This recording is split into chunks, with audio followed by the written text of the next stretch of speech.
സിയൂസിന്റെ മകൻ പെർസ്യൂസ് വൃദ്ധകളായ 3 സ്ത്രീകളുടെ കണ്ണ് മോഷ്ടിച്ച കഥയാണ് നമ്മളിന്ന് പറയാൻ പോകുന്നത്.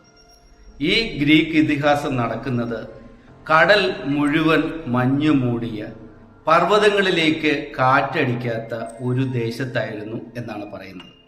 അവിടെ 3 പ്രായമായ സ്ത്രീകൾ ജീവിച്ചിരുന്നു. ജന്മനാ തന്നെ ഇവരുടെ 3 പേരുടെയും തലമുടികൾ നരച്ചതായിരുന്നു. ക്രമേണ ഇവരുടെ ശരീരം മുഴുവൻ ചുളിവുകൾ വീഴുകയും ചെയ്തു. ഈ 3 പേരെയും കൂടി ഗ്രേ എ എന്നാണ് വിളിച്ചിരുന്നത്. ഇവര് ഒരു കടൽ തീരത്തെ ഗുഹയിലായിരുന്നു താമസം. ഇവർക്കൊരു ശാപം കിട്ടിയിട്ടുണ്ടായിരുന്നു. ഇവർക്ക് 3 പേർക്കും കൂടി ഒരു കണ്ണും ഒരു പല്ലും മാത്രമാണ് ഉണ്ടായിരുന്നത്. ഇവർ ഗുഹയിൽ തന്നെ കഴിയുകയും ഇവർക്ക് ഭക്ഷണം കഴിക്കണം എന്ന് തോന്നുമ്പോൾ ഓരോരുത്തരായി ആ ഒരു പല്ലുപയോഗിച്ച് ഭക്ഷണം കഴിക്കുകയും ഇവർക്ക് കാണണം എന്ന് തോന്നുമ്പോൾ ഓരോരുത്തരായി ആ ഒരു കണ്ണുപയോഗിച്ച് കാഴ്ചകൾ കാണുകയും ചെയ്യുമായിരുന്നു. ഇവർക്ക് സാധാരണ മനുഷ്യർക്കില്ലാത്ത ഒരു പ്രത്യേക കഴിവ് കൂടി ഉണ്ടായിരുന്നു.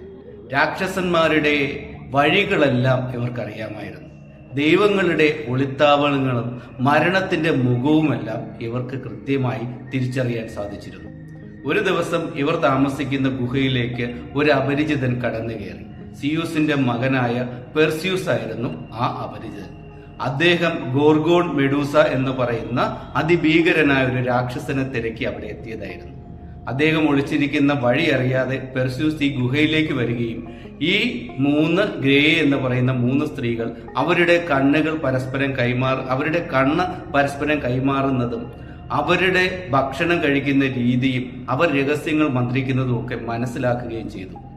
ഇയാൾ ഒളിച്ചിരുന്നിട്ട് ഇവർ കണ്ണ് പരസ്പരം കൈമാറുന്നതിനിടയിൽ ആ കണ്ണ് തട്ടിപ്പറിക്കുകയും മാറി നിന്ന് ഈ ഗോർഗോണിനെ കണ്ടുപിടിക്കാനുള്ള വഴി പറഞ്ഞു തന്നാൽ മാത്രമേ കണ്ണ് നിങ്ങൾക്ക് തിരികെ തരൂ എന്ന് പറയുകയും ചെയ്തു.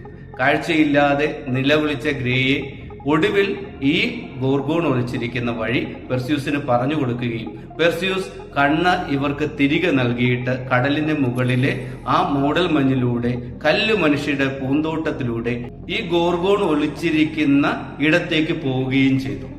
ഈ സ്ത്രീകളിൽ ഒരാൾ കണ്ണ് ധരിച്ച് കാഴ്ച വീണ്ടെടുത്ത് പെർസ്യൂസിനെ ശപിക്കാനായി നോക്കുമ്പോഴേക്കും അദ്ദേഹം കടലിലെ മൂടൽ മഞ്ഞിലേക്ക് മറഞ്ഞിരുന്നു. ഇതാണ് ദൈവത്തിന്റെ പുത്രൻ കണ്ണ് തട്ടിയെടുത്ത് രാക്ഷസനെ പിടികൂടിയ ഗ്രീക്ക് ഇതിഹാസം.